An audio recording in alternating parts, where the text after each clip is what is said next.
Ibu 5 kali sehari semalam sholat wajib. Ibu kerjakan atau tidak, yang milih siapa? Ibu kan? Sehingga ada orang mau sholat, ada yang tidak. Betul. Ketika ibu mau sholat, maka Allah berikan kemampuan. Ibu pergi taharah. Tahu taharah, Bu? Ibu pergi bersuci, ibu berwudu, lalu ibu berangkat ke masjid atau sholat di rumah, ibu tutup aurat, menghadap kiblat, mulai sholat sampai terakhir. Itu Allah ciptakan kekuatan itu. Tapi yang berkehendak memilih sholat atau tidak siapa? Kita. Beda dengan hujan turun tadi, Bu. Kalau hujan turun tadi kan ada pilihan kita kan, Bu. Kalau yang kedua ada pilihan kita. Paham bedanya? Dalam hidup ini ada yang murni Allah yang melakukan kejadian, ada yang gabungan kehendak kita dan Allah menjadikan sebuah kejadian.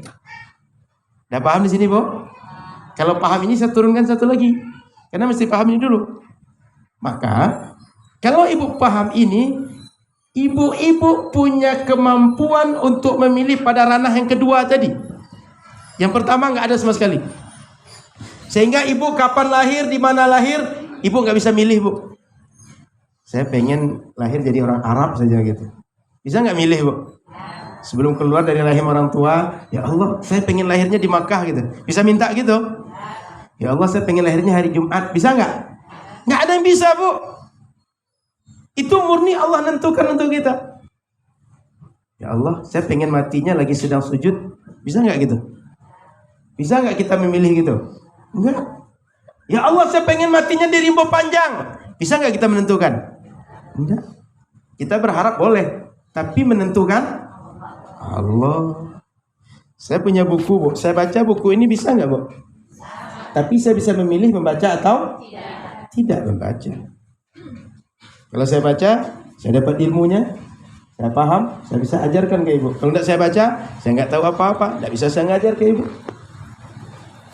Tapi soal Allah menjadikan kita orang mana, warna kulit kita apa, nggak bisa request, Bu. Ada nggak, Bu, sebelum lahir, saya pengen rambutnya ikal, Ustaz, gitu. Bisa request nggak? Ya Allah, rambut saya agak ikal sedikit, gitu. Atau saya ingin rambutnya putih, atau warnanya rainbow, gitu. Kan mana tahu, Bu. Zaman sekarang kan banyak orang yang suka aneh-aneh kan, Bu. Kalau nggak aneh kan nggak hidup kayaknya gitu. Rasa mau mati orang sekarang tuh kalau nggak aneh gitu. Jadi dalam hidup ini ada pekerjaan yang bisa kita pilih, ada yang tidak. Ada takdir kita yang bisa kita berperan dalam mewujudkannya, ada yang tidak. Makanya takdir yang kedua itu rata-rata mu'allaq. Apa makna mu'allaq? Allah gantungkan terwujudnya dengan pilihan kita. Makanya dalam Al-Quran Allah katakan fa'alhamaha fujuraha. Apa artinya tenang? Ibarat jalan, Allah kasih itu sengaja dua, Bu. Allah ilhamkan kepada manusia itu, kepada setiap jiwa itu, ini ada dua jalan. Kalian tinggal pilih. Kalau ikut kanan, baik. Kalau ikut kiri, nggak baik. Kalau kalian ikut kanan, selamat. Ikut kiri, nggak selamat. Maka tergantung kita memilih yang mana. Ikut kanan atau yang kiri. Yang baik atau tidak. Syukur atau kufur. Balik kepada kita. Yang milih yang kanan, dia selamat. Sesuai dengan Allah mau, diberi pahala. Milih yang kiri, tidak sesuai yang Allah mau, Allah marah dengan dia, Allah kasih dosa, masuk neraka. Yang kanan, masuk surga. Begitu hidupnya, Bapak Ibu. Maka ketika kita disuruh sholat, setiap kita bisa pilih, saya mau sholat atau tidak. Ketika disuruh Allah bayar zakat, kita bisa pilih mau zakat atau yang zakat Allah suka, yang tidak zakat Allah nggak suka. Makanya orang yang diperintah lalu nggak kerjakan perintah, wajar nggak dihukum? Wajar nggak? Ada aturan, diaturkan kepada kita. Kita tahu aturan, kita langgar aturan, wajar nggak dihukum? Maka orang seperti ini akan dihukum di akhirat nanti.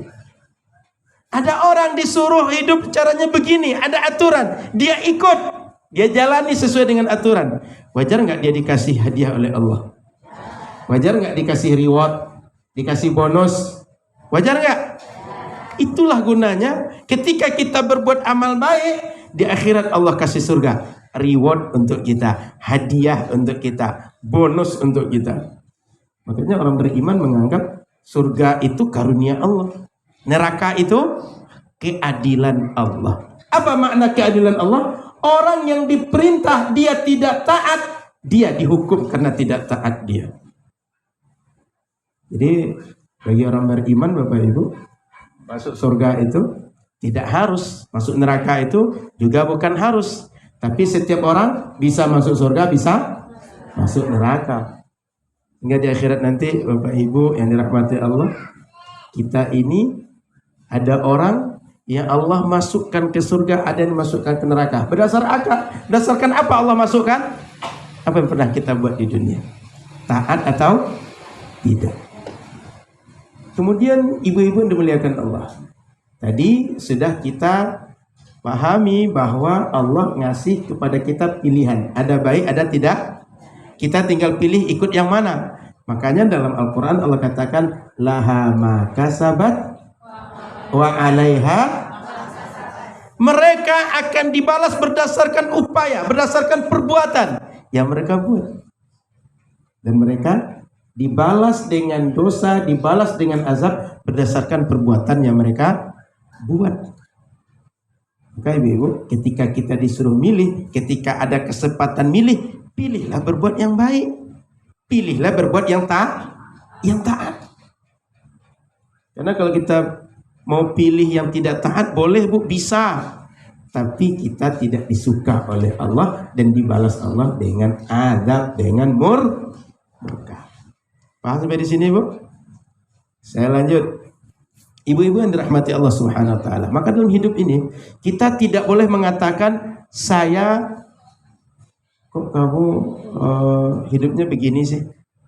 Kok kamu tidak lulus bekerja, atau kamu kok nggak lulus kuliah? Ini sudah takdir. Itu nggak boleh gitu, Bu.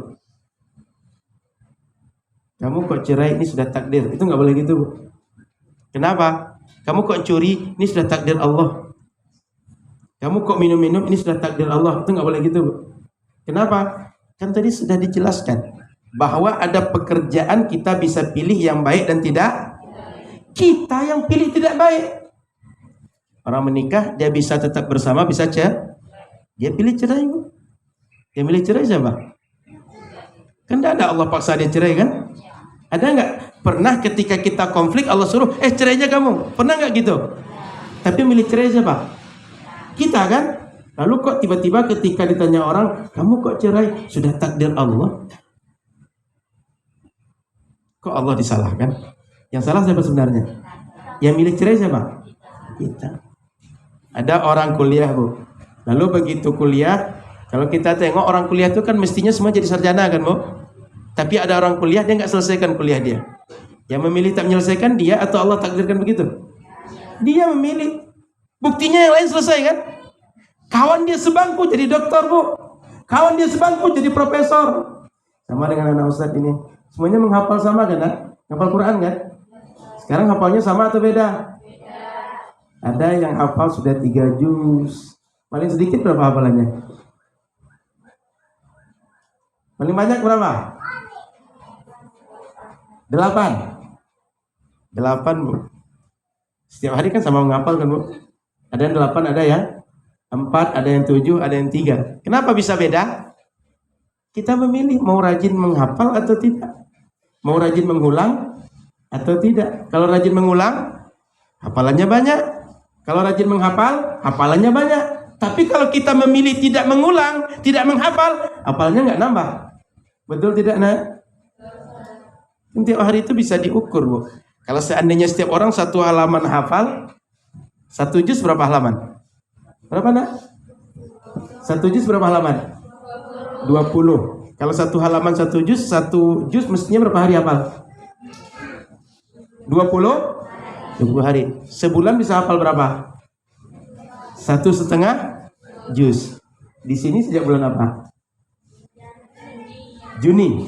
Sekarang sudah berapa bulan di sini? 1,5 juz kali 9 mestinya berapa hafalan? Kalau kita memilih mau kan kadang kita tidak begitu, Bu. Milih malas kadang, kan? Orang main kita pengen main. Orang menghafal kadang kita juga mau menghafal. Maka jangan pernah ketika kita ada kesalahan, ada kekurangan bilang ini takdir Allah. Nggak boleh begitu. Kita yang pilih ya. Betul. Ada kawan kita kerja, kita pernah sama melamar dengan dia, sama-sama lulus. Dia memilih untuk kerja di situ, kita tidak. Lalu dia sukses. Kamu kok nggak kerja? Sudah takdir Allah. Sebenarnya yang nggak kerja siapa? Dia. Berdasarkan apa? Pilihan dia. Kawannya kerja, dia nggak kerja. Paham, Bu? Maka ibu-ibu yang dirahmati Allah Subhanahu wa taala, kita ini dalam hidup terlalu sering menuduh yang bukan tertuduh dalam perbuatan kita. Kadang-kadang Allah kita salahkan, kadang anak kita salahkan, kadang suami kita salahkan. Betul? Kadang guru kita salahkan. Saat anak-anak kita belajar, pulang ke rumah bawa rapor, "Nak, ini kok merah semua isinya, Nak?" Itulah mah gurunya nggak pandai ngajar mah. Padahal anaknya ketika di lokal nggak pernah serius belajar. Di rumah ibunya juga nggak bantu ngajar. Kita sering gitu nggak, Bu? Dulu ketika belum ada pandemi kan masuk sekolah semua, Bu. Begitu pandemi kan daring, online. Pada ngeluh nggak, Bu? Ngeluh nggak, Bu? Terasa beratnya jadi guru. Betul. Maka ketika anak-anak kita gagal, kita sering menyalahkan gurunya. Sekolah tuh nggak bagus, sistemnya nggak bagus. Padahal anak kita kadang-kadang nggak datang ke sekolah, dan itu kita tahu. Tapi begitu nilainya tidak bagus semua, yang disalahkan, salahkan sekolah, yang disalahkan gurunya. Itu nggak adil, Bu, nggak fair gitu, Bu. Maka tadi Allah sudah kasih jalan. Kita pilih berbuat yang baik atau tidak. Balik kepada, maka ketika di akhirat yang akan dihukum Allah, kita yang berbuat baik dibalas dengan baik, berbuat tidak baik dibalas dengan tidak baik. Kita ketika berbuat yang terkait perbuatan hamba yang ada peran kita tadi itu, Bu, seperti ibu-ibu sini pakai motor pakai sepeda, Bu? Pakai motor, nggak ada pakai sepeda, jalan kaki.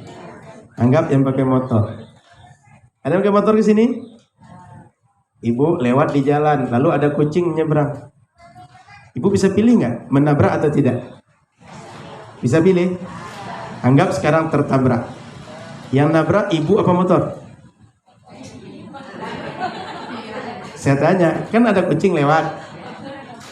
Ibu bawa motor, lalu motor tadi ditabrak. Yang nabrak ibu apa motor?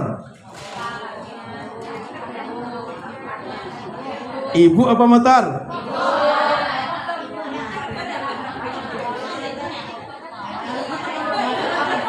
Ibu apa motor? Kalau polisi tilang, yang ditilang motor apa ibu?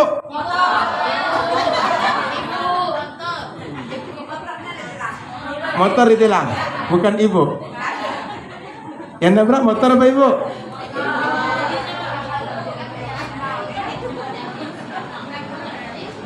Yang nabrak siapa, Bu? Yang jelas yang kena tabrakku, yang nabrak ibu atau mau? Saya ingin jelaskan bahwa ketika di akhirat nanti kita nanti ditagih Allah pertanggungjawaban, kita jangan bilang, Bu, ini sudah takdir engkau ya Allah. Enggak. Yang memilih tadi nabrak kan pasti yang bawa motor kan? Tapi yang kena kucingnya ditabrakkan oleh benda, itu motornya yang kena pada kucing. Tapi yang memilih menabrak siapa? Yang bawa motor. Betul? Sehingga gabungan orang yang bawa motor dengan motor tertabraklah kucing tadi.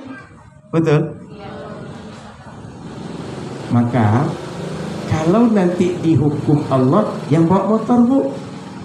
Tapi yang melakukan pekerjaan tadi motor. Begitu juga pekerjaan kita, ibu-ibu. Ketika terwujud suatu pekerjaan, kita memilih melakukan atau tidak, maka ketika kita memilih terwujud dari tidak ada pekerjaan jadi ada pekerjaan, Allah yang mewujudkan. Begitu polanya. Paham? Kalau ibu memilih rem kan nggak tertabrak motor itu kan? Tapi ibu memilihnya gas, tertabraklah motor. Maka siapa yang layak dihukum? Yang bawa motor. Kan motor ngikut yang bawa motor kan? Bisa nggak motor membawa kita? Motor ngarahkan kita bisa nggak? Kata motor maju sekarang, mundur sekarang, bisa nggak gitu? Yang maju kan siapa? Yang belokkan kanan siapa? Yang belokkan kiri siapa? Jadi wajar nggak kita yang dihukum? Sebab yang milih adalah paham pola kehidupan? Sudah paham? Maka kalau ada yang hidupnya susah, jangan buru-buru bilang sudah takdir ini Ustaz. Udah ngerti? Nggak usah teori yang sulit, Bu. Pola motor nabrak kucing saja. Sudah paham kenapa hidup susah? Kenapa hidup menderita? Paham? Maka dalam surat Thaha ayat 132 kata Allah, wa'mur ahlaka bis salati wastabir 'alaiha. Muhammad, suruh keluargamu salat. Wastabir 'alaiha, lalu sabarlah dalam melaksanakan salat, sempurnakan salat itu. La nas'aluka rizqa. Kami tidak menagih kalian sediakan rezeki untuk kalian dan untuk orang sekitar kalian. Nahnu narzuquk. Kata Allah, kami yang sediakan rezeki untuk kalian. Siapa yang jaga rezeki, Bu? Yang ngatur rezeki siapa, Bu? Itu bagian dari kejadian di alam yang itu adalah murni kehendak Allah. Rezeki itu murni kehendak Allah, Bu. Tapi kalau meminta, kalau berusaha, itu pekerjaan kita. Berdoa, kerjaan kita. Berusaha dengan fisik, kerjaan kita. Berusaha dengan ilmu, kerjaan kita. Tapi soal memberi, itu murni kehendak Allah. Maka ada orang, dia berusaha, Allah kasih rezeki. Ada orang berusaha, Allah nggak kasih rezeki. Kenapa? Itu haknya dia. Ada orang nggak berusaha, dia kasih rezeki. Ada orang berusaha, dia kasih rezeki keduanya. Kenapa? Kehendaknya Allah. Yang perlu kita pikirkan apa, Bu? Urusan jangan urusan Allah diurus, Bu.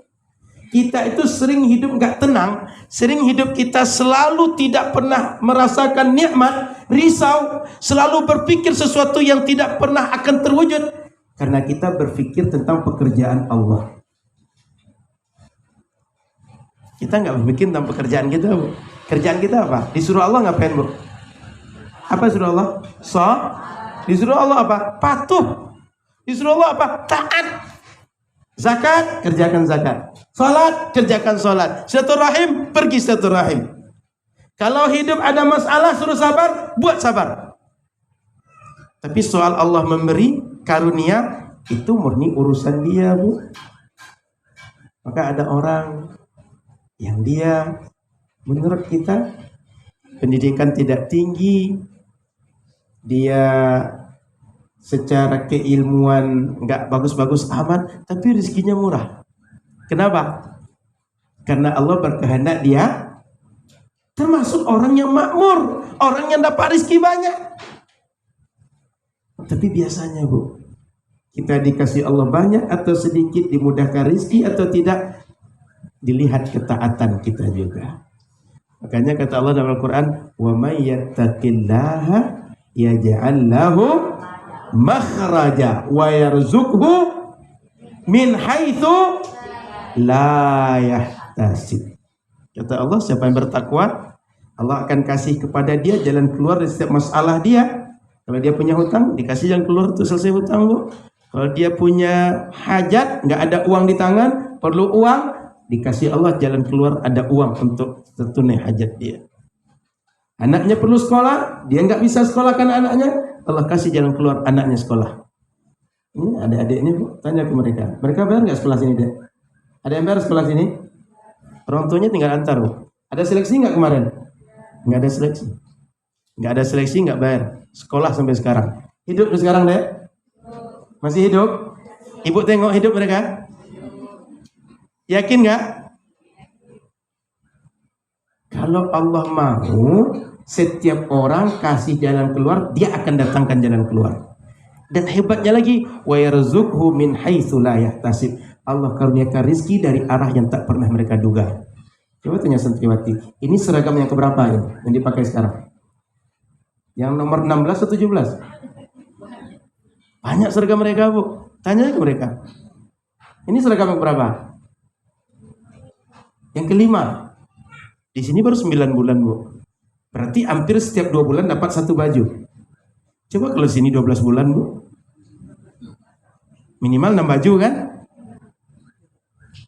Cuma sekolah ngapal Quran kerja di sini, patuh sama guru, Allah kasih. Di sini pernah nggak makan nggak ada? Justru sini berasnya bu, saya mau ngantar beras setengah ton, di sini beras masih banyak. Saya tanya Kak Neti, Kak masih ada beras nggak? Banyak Ustaz. Waktu Ustaz ngantar beras itu sebelumnya masih ada beras, belum habis. Sampai sekarang beras Ustaz baru dipakai gitu.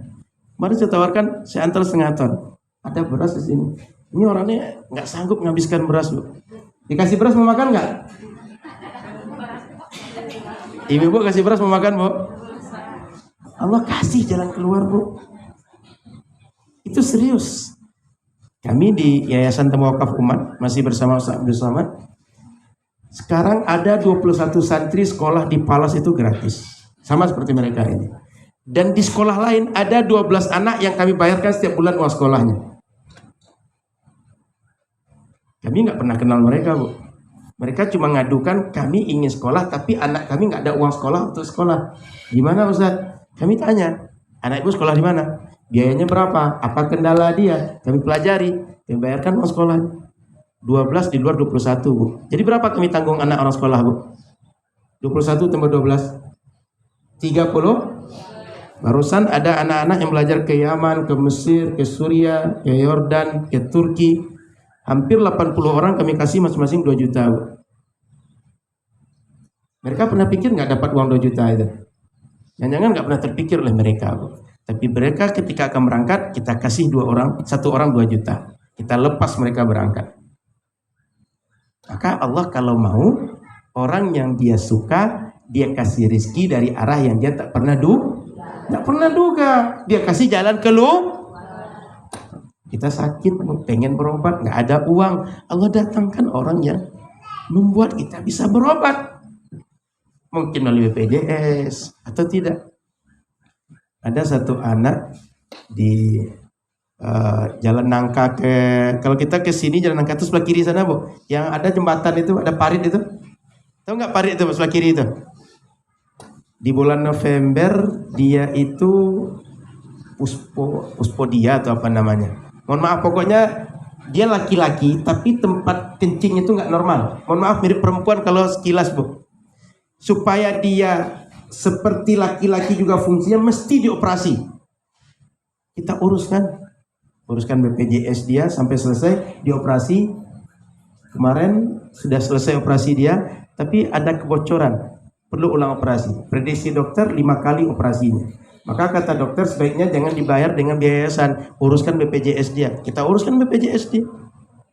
Sudah operasi sekali, ada kebocoran sekarang, operasi yang kedua kali. Prediksi dokter 5 kali. Prediksi, kan biasa kan prediksi kan, berdasarkan keilmuan, berdasarkan kajian kan. Yang menjadi catatannya adalah dia nggak pernah kenal dengan kami.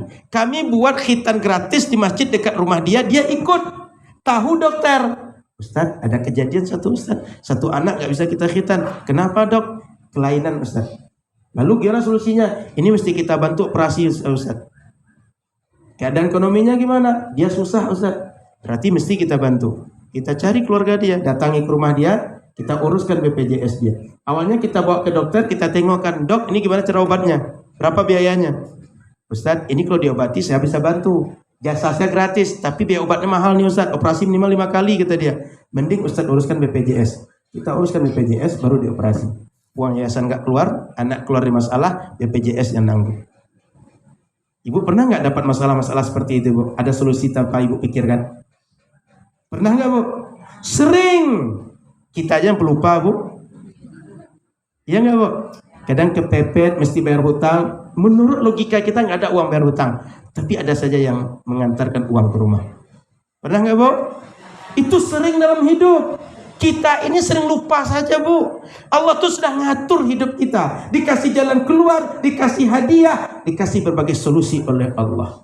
Tapi kita menganggap ini kehebatan saya. Kita menganggap ini kebetulan. Untung dia datang. Bahasa kita, untung dia. Sebenarnya bukan untung dia datang, bu. Allah atur. Didatangkan oleh Allah untuk mengeluarkan kita dari masalah. Pernah nggak bu? Ibu-ibu ini kan kalau perempuan bawa motor tuh kadang-kadang agak sulit ditebak kalau di jalan tuh kan bu.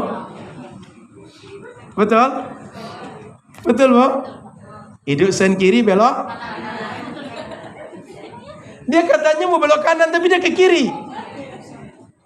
Di mobil saya pernah dengan istri saya, kan panggil udah kan, dia belok kanan kata dia. Dia nunjuk kiri, tapi kata dia belok. Kita belok ke kanan, kita dimarahin, Bu. Dosa saya apa coba? Kan dibilang kanan, saya kanan kan? Cuma maunya kiri rupanya. Terpaksa kita belok arah. Nah kadang-kadang kita di jalan itu, anggap kayak keluar gang ini, Bu. Perempuan kan kalau keluar gang langsung kencang kan, Bu ya? Nggak nengok kiri kan, Bu? Kadang-kadang, Bu, orang di sini itu sedang kencang, kita juga kencang, tapi Allah jadikan kita selamat, Bu. Itu kebetulan nggak, Bu? Menurut kita kebetulan, menurut Allah enggak, Allah atur. Kamu nggak celaka di situ, gitu. Sering kejadian gitu, Bu? Maka ibu-ibu yang dirahmati Allah Subhanahu wa taala, dalam hidup ini apapun yang Allah ujikan untuk kita, sikap kita pertama mesti husnuzon. Apa, Bu? Apa husnuzon itu? Baik sang. Karena setiap kejadian yang terjadi dalam hidup kita, Allah punya hikmah. Seperti saya sebut tadi, jangan-jangan gara-gara pernah kemalingan, jangan-jangan karena pernah kebakaran, di situ kita baru sholat lagi. Gara-gara kita diganggu orang, di situ kita mau pakai jilbab lagi. Betul? Maka ibu muliakan Allah Subhanahu wa taala, apapun kejadian Allah kasih, kita dikasih sakit, dikasih hidup susah, dikasih hidup menderita, dikasih berbagai cobaan. Pertama sikapnya husnuzon. Yang kedua, kalau Allah kasih senang, menurut kita sikapi dengan syukur. Apa makna syukur? Kita pakai nikmat Allah untuk berbuat baik. Paham, Bu? Kasih tangan ini sehat, mata sehat, telinga sehat, gunakan mata untuk ngaji misalnya. Dikasih badan sehat, gunakan untuk sholat misalnya. Dikasih Allah berbagai nikmat, ada kendaraan, ada rumah, gunakan untuk yang baik-baik misalnya. Yang ketiga, kalau dikasih hal yang tidak kita senangi, bagaimana sikap kita? Sabar. Sebab setiap masalah yang dilalui oleh orang, boleh jadi kita melaluinya baru sekali, orang mungkin lebih, Bu. Yang menderita dari kita mungkin lebih banyak. Makanya Nabi menganjurkan kita, unzur ila man dunak. Tengok orang kondisinya lebih malang dibanding kita. Ibu kesini berangkat pakai motor, pakai jalan kaki, Ibu? Pakai motor, jalan kaki? Kalau jalan kaki masih syukur, Bu. Ada orang nggak bisa jalan kan, Bu? Betul? Yang pakai sepeda masih syukur, ada orang kesini jalan. Ada orang pakai motor masih syukur, ada orang kesini jalan pakai sepeda. Capek nggak naik sepeda, Bu? Capek mana naik sepeda pada naik motor, Bu? Daripada jalan kaki? Maka selalu ada keadaan itu yang lebih beruntung dibanding yang lain.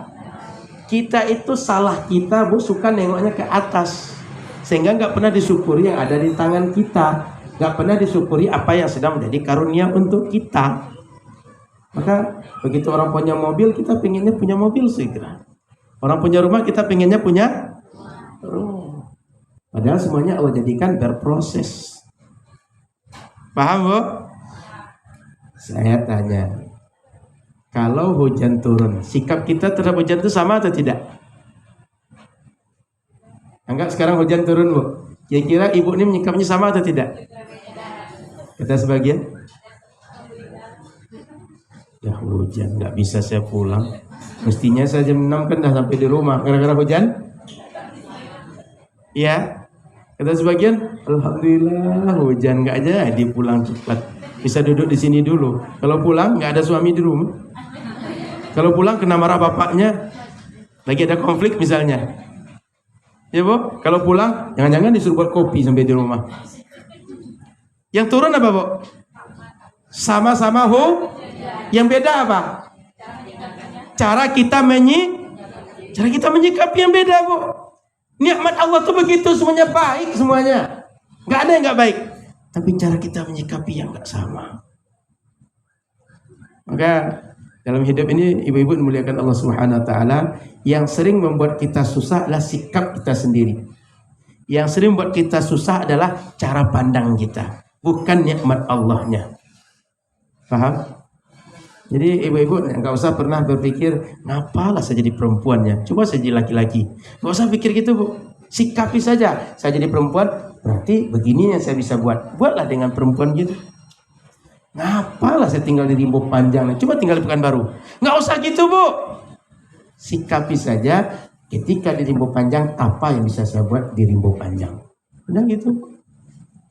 Kalau kita paksakan sesuatu yang tidak bisa kita buat, kita hanya bisa stres, nggak bisa keluar dari masalah. Ujung-ujungnya menderita siapa?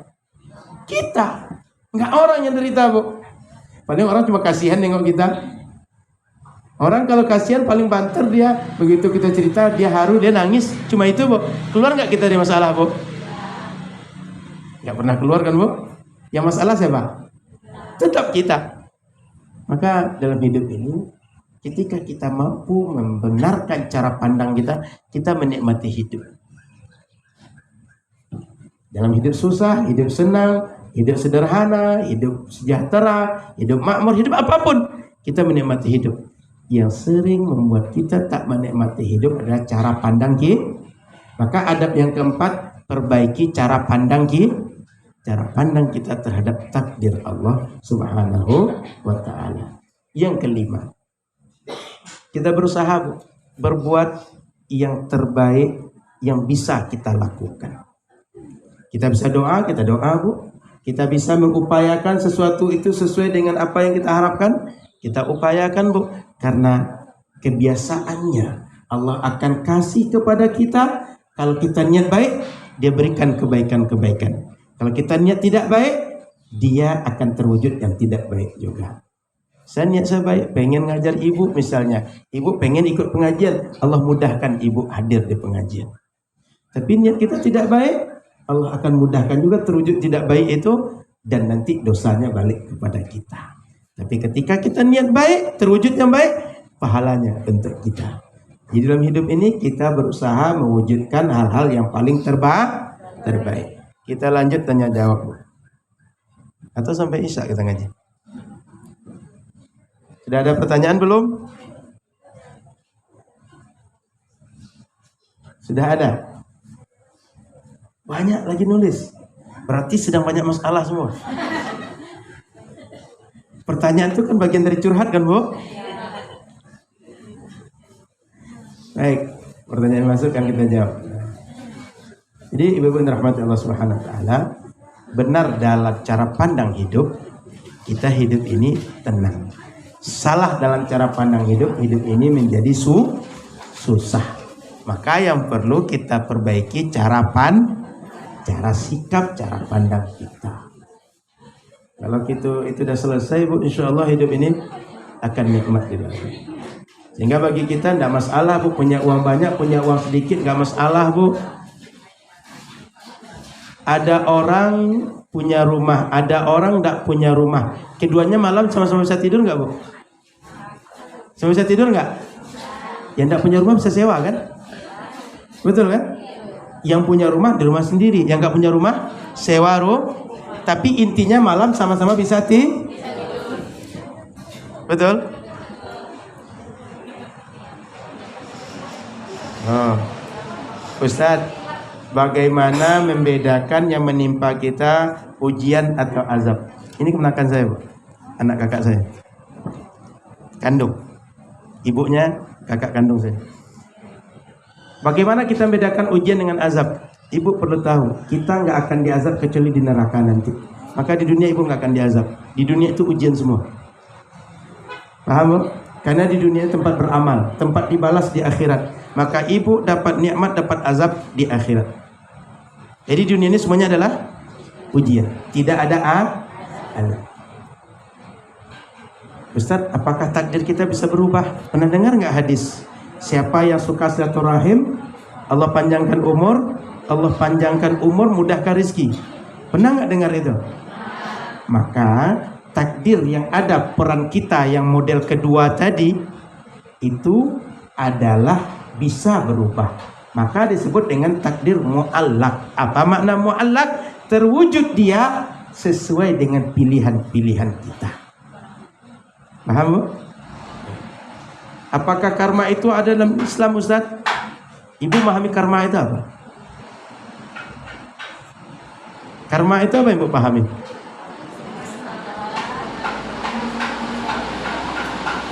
Kita berbuat, lalu kita diperlakukan orang dengan sama yang kita buat. Iya. Dalam Islam nggak disebut dengan karma. Tapi setiap orang dibalas Allah min jinsil amal namanya. Al jaza min jinsil amal.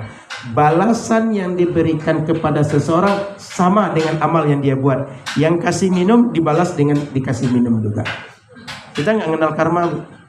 Tapi dibalas pahala sesuai dengan amal yang kita buat. Kita kasih minum orang, Allah kasih minum ketika di akhirat kehausan.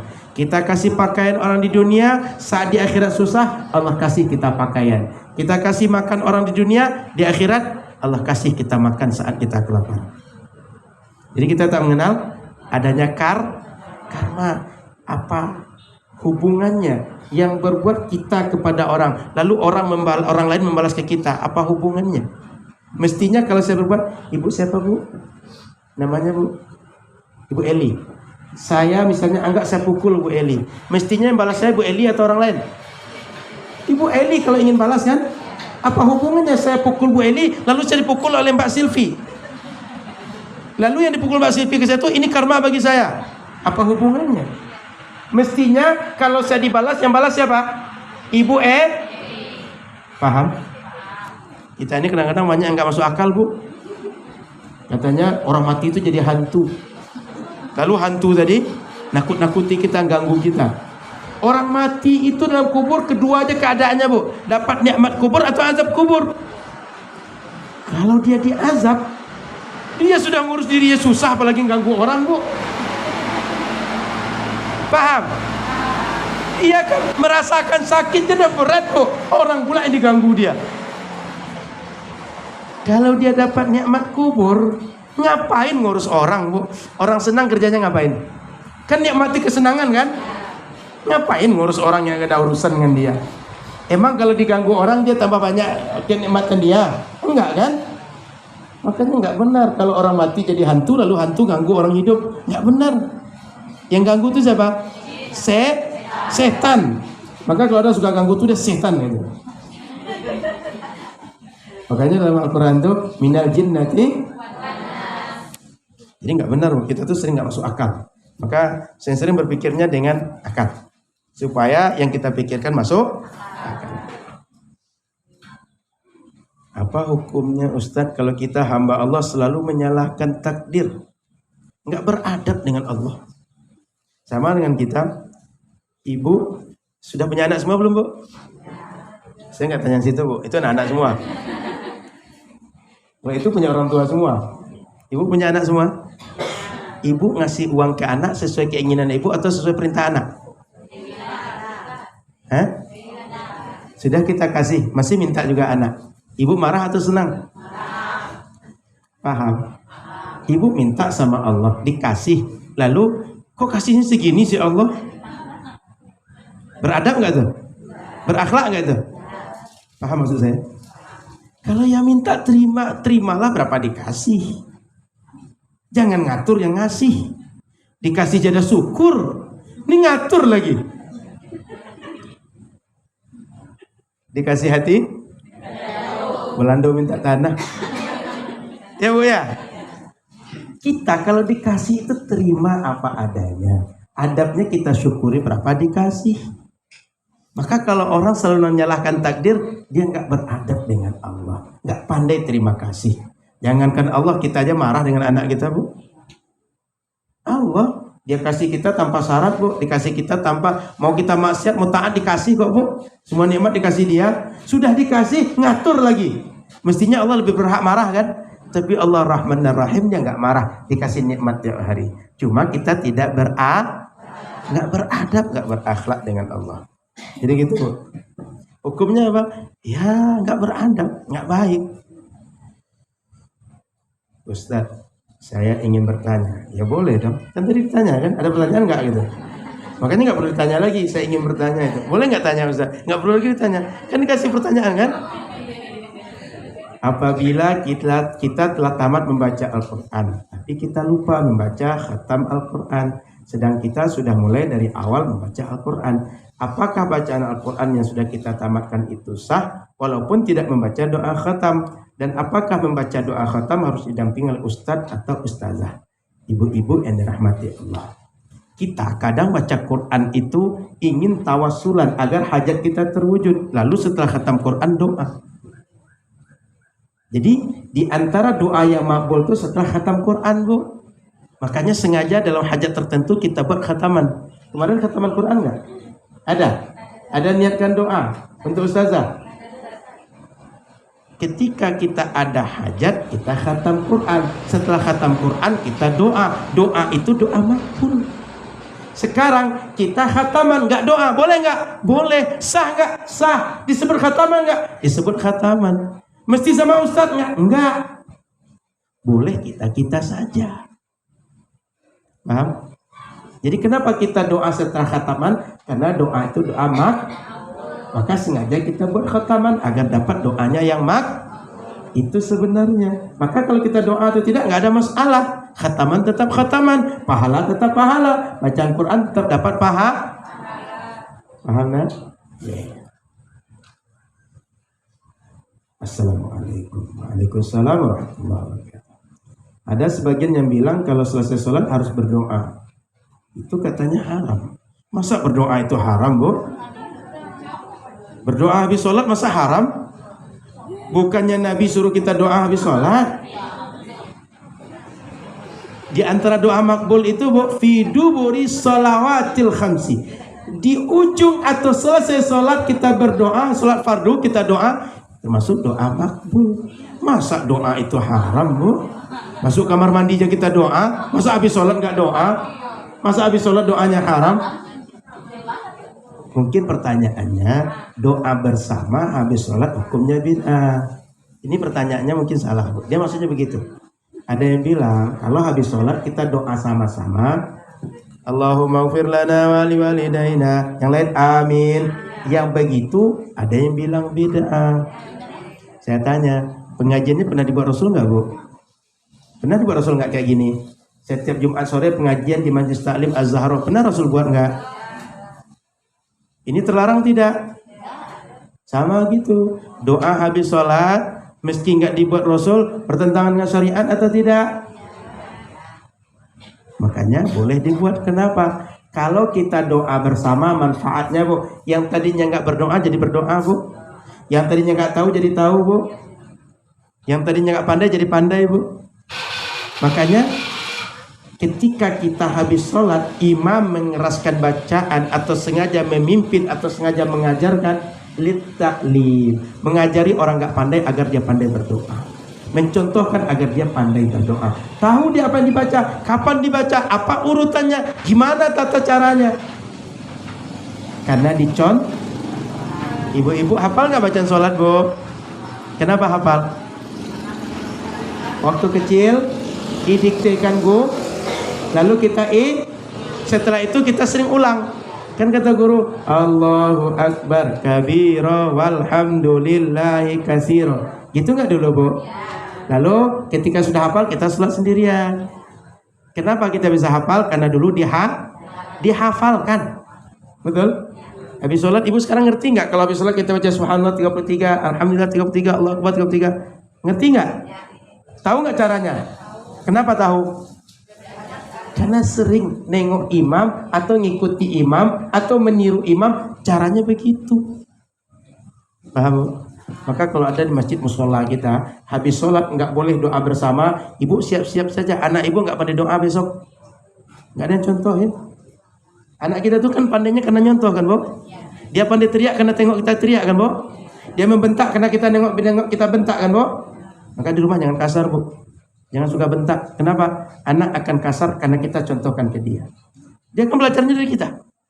Dia anak tuh kan nggak tahu yang bentak, nggak tahu yang kasar kan? Tapi karena kita contohkan, oh kalau marah gini caranya. Karena kenapa? Nengok kita marah. Jadi kalau anak ibu agak kurang baik akhlaknya, jangan salahkan orang, Bu. Jangan salahkan anak. Kenapa? Dia contoh siapa? Contoh ibu. Yang banyak bersama anak siapa? Bapaknya kan jarang di rumah kan? Yang sering bersama ibu, anak siapa? Ibu. Maka ibu kalau tidak baik, anak juga tidak baik. Bu. Kalau ibu baik, anaknya baik. Makanya al-ummu madrasah. Ibu itu bagaikan madrasah, bagaikan sekolah bagi anak. Bagus ibu, ngalir bagus kepada anak. Tidak bagus ibu, ngalir tidak bagus kepada anak. Maka ibu-ibu di rumah pandai-pandai memilih ucapan bu, pandai-pandai memilih pekerjaan. Ya bu. Ibu tidur begadang, anak begadang bu. Ibu tidur cepat, anak tidur cepat. Coba aja buktikan. Habis isya ibu golek-golek aja. Anak gak akan berani main terus itu. Dia akan tidur juga itu. Iya. Tapi coba, ibu sampai jam 11 nggak tidur-tidur. Apakah main HP atau ngobrol? Pokoknya nggak tidur lah. Anak apa kerja dia? Sama, dia nggak tidur seperti ibu. Paham? Jadi maksudnya tadi berdoa bersama habis sholat apakah bid'ah atau tidak? Nggak bid'ah, boleh dibuat. Kalau nggak doa bersama habis sholat siap-siap anak ibu nggak pandai doa. Paham bu? Apakah berdosa kalau buat rumah di atas kuburan? Emang nggak ada tanah lain? Kasihanlah yang di kuburan. Kalau kuburan lama bu, apalagi bukan punya orang muslim, nggak diketahui, nggak dikenal, kita perlu, nggak ada lagi yang lain kecuali di sana bangun rumah, itu boleh digali, dipindahkan lalu dibangun kuburan. Nabi di Madinah pernah bangun masjid begitu. Tapi kalau orang Islam sebaiknya jangan dipindahkan, jangan dibangun di atas itu, apalagi nggak ada keperluan. Ya bu, artinya masih ada tanah yang lain, pakailah tanah yang tidak mengganggu. Ini apalagi tanah sendiri ya boleh lah bangun di atas itu tanah gitu, kan tanah kita kan. Ustadz, bagaimana caranya kita menyikapi sesuatu persoalan yang tidak kita sukai dan senangi supaya mendapat ridhonya? Ya sabar, kan nggak suka kan? Sabar itu artinya menahan diri terhadap yang tidak kita suka. Paham? Apa arti sabar itu? Menahan diri menghadapi yang tidak kita suka. Makanya sabar itu berat bu. Kenapa? Kita berhadapan dengan yang tidak kita suka. Kalau yang kita suka kita hadapi, senang kita bu. Paham? Jadi caranya apa sabar tuh? Tahan diri. Apa tahan diri itu? Gak ngomong sembarangan, gak berbuat sembarangan. Tahan bicara kita, tahan sikap kita. Oke? Satu lagi. Oh sudah, yang khatam Quran. Kayaknya habis bu. Masih ada pertanyaan? Cukup lah bu ya. Kalau masih nanya nanti pengajian kita semakin panjang. Mau maghrib. Belum lagi kena marah di rumah kan bu? Baik ibu dan rahmati Allah, setiap Jumat pada asar kita usahakan ngaji. Kenapa? Ibu, sekitar ibu nampak tanaman hijau. Kalau disiram dia akan subur, hidup, dia akan bagus tumbuhnya. Tapi kalau dia tak disiram, layu akhirnya. Jiwa ibu juga begitu. Jumat sore saatnya menyiram. Kalau nggak disiram dia layu akhirnya kalau sudah mati dia mati hati. Kalau sudah mati hati gak respon lagi dengan apa kata Allah. Maka hidupnya akan diatur apa kata setan, apa kata hawa nafsu. Paham bu? Ini closing kajian kita. Terima kasih. Mohon maaf salah dan kurang. Sampai jumpa. Mungkin sudah tahu bu ya. Alhamdulillah Ustaz kita semalam anak beliau sudah lahir, laki-laki, berat 3,5 kilo, panjang badan 52 cm. Lahir normal, alhamdulillah. Tadi mobil lewat mungkin sedang baru datang, karena katanya jam 2 tadi pulang. Mungkin yang lewat tadi beliau pulang. Mudah-mudahan sehat beliau dan anak. Ibu-ibu yang mau beranak sehat juga insya Allah. Masih mau beranak bu? Mudah-mudahan sehat. Mau beranak atau tidak, yang penting sehatnya. Gak usah diingkari bu. Kalau Allah kasih mau gimana? Ya kan, suka-suka Allah ngasih kan? Jangan ngatur yang ngasih. Kan gak beradab kan? Alhamdulillah. Baik, terima kasih. Mohon maaf salah dan kurang. Subhanakallahumma wa bihamdika, asyhadu an la ilaha illa anta, astaghfiruka wa atubu ilaika. Assalamualaikum warahmatullahi wabarakatuh.